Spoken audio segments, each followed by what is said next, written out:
വചനവീഥിയിലൂടെ father JB Puthur. വിശുദ്ധ ലൂക്കാ രചിച്ച നമ്മുടെ കർത്താവ് യേശുമിശിഹായുടെ പരിശുദ്ധ സുവിശേഷം. അധ്യായം 12 54 മുതൽ 59 വരെയുള്ള വാക്യങ്ങൾ. കാലത്തിന്റെ അടയാളങ്ങൾ വിവേചിക്കുവിൻ. അവൻ ജനക്കൂട്ടത്തോട് പറഞ്ഞു, പടിഞ്ഞാറ് മേഘം ഉയരുന്നത് കണ്ടാൽ മഴ വരുന്നു എന്ന് നിങ്ങൾ പറയുന്നു.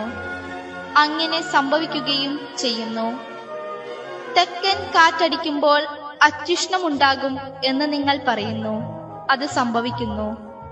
കപടനാട്യക്കാരെ, ഭൂമിയുടെയും ആകാശത്തിന്റെയും ഭാവഭേദം വ്യാഖ്യാനിക്കാൻ നിങ്ങൾക്കറിയാം. എന്നാൽ ഈ കാലത്തെ വ്യാഖ്യാനിക്കാൻ നിങ്ങൾക്ക് അറിയാത്തത് എന്തുകൊണ്ട് നിങ്ങൾ ശരിയായി വിധിക്കുന്നില്ല? നീ നിന്റെ ശത്രുവിനോട് കൂടെ അധികാരിയുടെ അടുത്തേക്ക് പോകുമ്പോൾ വഴിയിൽ വെച്ച് തന്നെ അവനുമായി രമ്യതപ്പെട്ടുകൊള്ളുക. അല്ലെങ്കിൽ അവൻ നിന്നെ ന്യായാധിപന്റെ അടുത്തേക്ക് കൊണ്ടുപോവുകയും ന്യായാധിപൻ നിന്നെ കാരാഗൃഹ പാലകനെ ഏൽപ്പിക്കുകയും അവൻ നിന്നെ തടവിലാക്കുകയും ചെയ്യും. അവസാനത്തെ തുട്ടുവരെ കൊടുക്കാതെ നീ അവിടെ നിന്ന് പുറത്തു വരികയില്ല എന്ന് ഞാൻ നിങ്ങളോട് പറയുന്നു. ഇരട്ടത്താപ്പ് പരിവർജിക്കേണ്ടതായ മനുഷ്യർ സാധാരണ ജീവിതത്തിൽ ഇരട്ടത്താപ്പ് ഒരു നയമായി സ്വീകരിക്കുന്ന യാഥാർത്ഥ്യത്തിലേക്ക് വിരൽ ചൂണ്ടുകയാണ് യേശു ഇന്നത്തെ സുവിശേഷത്തിലൂടെ. യേശു പറയുന്നു, നിങ്ങൾ നിങ്ങളുടെ ഭൗതിക അന്തരീക്ഷത്തിൽ വരുന്ന മാറ്റങ്ങൾ കാണുന്നതിനും മനസ്സിലാക്കുന്നതിനും നിങ്ങൾക്ക് പ്രാപ്തിയുണ്ട്. അതിനനുസരിച്ച് നിങ്ങളുടെ ജീവിതങ്ങളെ വിലയിരുത്തുന്നതിനും ക്രമീകരിക്കുന്നതിനും നിങ്ങൾ തയ്യാറാണ്. എന്നാൽ നിങ്ങളുടെ തന്നെ ആത്മീയ അന്തരീക്ഷത്തിൽ വരുന്ന സംഭവിച്ചുകൊണ്ടിരിക്കുന്ന മാറ്റങ്ങളെ തിരിച്ചറിയുന്നതിനോ അതിന്റെ അടിസ്ഥാനത്തിൽ ജീവിതത്തിൽ വേണ്ട പരിവർത്തനങ്ങളോ വരുത്താൻ നിങ്ങൾ തയ്യാറാകുന്നുമില്ല. ഇതൊരു തരം ഇരട്ടത്താപ്പ് നയമല്ലേ? ഭൗതിക സാഹചര്യങ്ങളിൽ ഉണ്ടാകുന്ന മാറ്റങ്ങൾക്ക് അനുസരിച്ച് ജീവിതത്തെ ക്രമപ്പെടുത്താൻ നിങ്ങൾക്കറിയാമെന്ന് വരികിൽ, ആധ്യാത്മികമായിട്ടുള്ള തലങ്ങളിൽ ഉണ്ടാകുന്ന സംഭവിച്ചുകൊണ്ടിരിക്കുന്ന മാറ്റങ്ങൾ കണ്ടറിയാനും അതിനനുസരിച്ച് നിങ്ങളുടെ ജീവിതത്തെ ക്രമീകരിക്കാനും നിങ്ങൾ വൈഭവം കാണിക്കേണ്ടത് അല്ലേ എന്നതാണ് യേശുവിന്റെ ചോദ്യം. യേശു തന്റെ ശ്രോതാക്കളായ യഹൂദന്മാരോട് തുടർന്ന് പറയുന്നു, നിങ്ങളെ ബാധിച്ചിരിക്കുന്നത് നിങ്ങളുടെ കണ്ണുകൾക്കുള്ള അന്ധതയല്ല, മറിച്ച് കരളുകൾക്കുള്ള അന്ധതയാണ്. നിങ്ങൾ ചുറ്റുപാടുകളിൽ നടക്കുന്ന കാര്യങ്ങൾ വിവേചിച്ചറിയാനും അവയ്ക്ക് നിങ്ങളുടേതായിട്ടുള്ള വ്യാഖ്യാനങ്ങൾ നൽകാൻ നിങ്ങൾ പ്രാപ്തരാണ്. എന്നാൽ നിങ്ങളുടെ മുമ്പിൽ കാണുന്നതും കേൾക്കുന്നതുമായിട്ടുള്ള യാഥാർത്ഥ്യങ്ങൾ, ജീവിതത്തിൽ അനുഭവിക്കുന്ന യാഥാർത്ഥ്യങ്ങൾ നിങ്ങൾക്ക് തിരിച്ചറിയാൻ സാധിക്കുന്നില്ല. അത് തിരിച്ചറിയണമെന്ന് വരികിൽ പ്രത്യേകം അടയാളങ്ങൾ നിങ്ങൾ അന്വേഷിക്കുന്നു. ഇതൊരു തരം ഇരട്ടത്താപ്പ് നയമാണ്.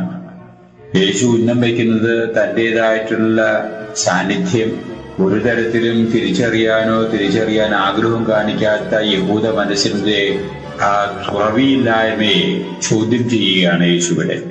ഈ അന്ധതയ്ക്കും തുറവിയില്ലായ്മയ്ക്കും നിങ്ങൾ വലിയ വില കൊടുക്കേണ്ടി വരും. യേശു തുടർന്ന് അനുവാചകരോടായിട്ട് പറയുന്നു, മനുഷ്യൻ തൽക്കാലത്തേക്ക് ജീവിക്കാൻ ഇടവരുന്ന ഈ മണ്ണിലെ ജീവിതം സുഗമമായിട്ട് കഴിഞ്ഞുകൂടാൻ വേണ്ടതൊക്കെ ചെയ്യാൻ മനുഷ്യൻ സദാ സന്നദ്ധനും ഉത്സാഹിയുമാണ്. എന്നാൽ നിത്യമായിട്ട് അവനെ ജീവിക്കാൻ ഇടവരേണ്ട ആ സ്ഥലം, മരണാനന്തര ജീവിതത്തിൽ അവൻ സുഖമായിട്ട് ജീവിക്കാനും അവന്റെ ജീവിതം സൗഖ്യദായകമായി തീരത്തക്ക വിധത്തിലുള്ളതാകാനും വേണ്ടതൊന്നും അവൻ ചെയ്യാത്തത് എന്തേ? അതിന് തക്ക പ്രാധാന്യം അവൻ ജീവിതത്തിൽ കൊടുക്കാൻ ഇടവരാത്തത് ഒരു ഇരട്ടത്താപ്പല്ലേ? അവൻ ശ്രദ്ധിക്കേണ്ടത് തൽക്കാലത്തേക്ക് മാത്രം ജീവിതം നടത്താൻ ഉദ്ദേശിച്ചിട്ടുള്ള ഈ മണ്ണിലെ ജീവിതത്തിനേക്കാൾ പ്രാധാന്യം നിത്യമായിട്ട് ജീവിക്കാൻ ഇടവരുന്ന ആ സ്ഥലത്തെ ജീവിതത്തിന് തന്നെ ക്രമീകരിക്കുക, ഒരുക്കുക, അതിനു വേണ്ടിയുള്ള സജ്ജീകരണങ്ങളിൽ വ്യാപൃതനാകുക എന്നുള്ളതല്ലേ ബുദ്ധിയും യുക്തിയും നിർദ്ദേശിക്കേണ്ടത്? ഈ ശക്തമായിട്ടുള്ള ഒരു പ്രമേയമാണ് ഇന്നത്തെ സുവിശേഷത്തിലെ യേശു മനുഷ്യരുടെ മുമ്പിൽ വയ്ക്കുന്നത്.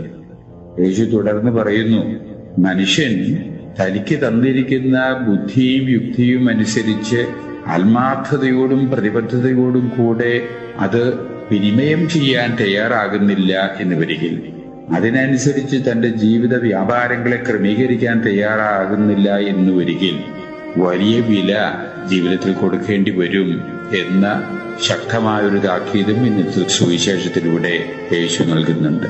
ഇതിൽ നിന്ന് നാം മനസ്സിലാക്കേണ്ടത് യാഥാർത്ഥ്യബോധത്തോടുകൂടെ ഇരട്ടത്താപ്പ് ഒരു നയമായിട്ട് സ്വീകരിക്കാതെ ആത്മാർത്ഥതയോടുകൂടി സത്യസന്ധതയോടുകൂടിയുള്ള ഒരു ജീവിത പ്രയാണം ആണ് യേശു തന്റെ അനുയായികളിൽ നിന്ന് പ്രതീക്ഷിക്കുന്നത് എന്ന് വ്യക്തമാക്കിയാണ് ഇന്നത്തെ സുവിശേഷം.